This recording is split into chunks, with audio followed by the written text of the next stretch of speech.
With Mr. Review, we spring into action with breaking reviews.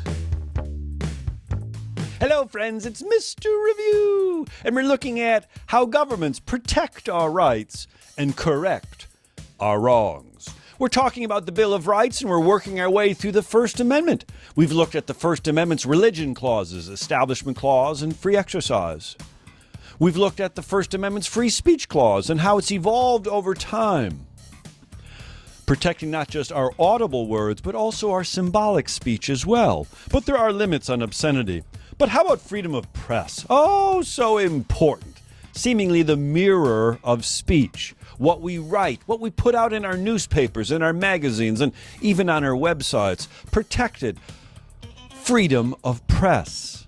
There is a very heavy presumption before the government can come in and censor what we write. In legal terms, this is called prior restraint. The government is very reluctant to say, stop, you can't write that. Thankfully. How about in your school newspaper? Ooh, that's a topic for a debate. Let's look at an important free press case. New York Times versus the United States, way back in 1971. For our history junkies out there, this was the Pentagon Papers case. Remember Daniel Ellsberg got a hold of some top secret papers about Vietnam and then gave them to the New York Times and other newspapers, and the newspapers were going to print this, and it was going to be vastly embarrassing and humiliating to the government for their, poor decision-making in the Vietnam War. Oh, and the Nixon administration said, don't print that. That's going to hurt national security. And then the Supreme Court met and said, run the presses.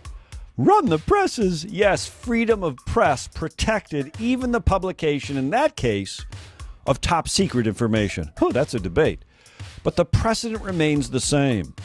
There is such a thing as national security, and the government can, in fact, limit what we write in our newspapers, but the standard is quite high. Prior restraint is very difficult to obtain. National security is one of those standards. But in this case, the Pentagon Papers did not reach to that standard. Oh, interesting.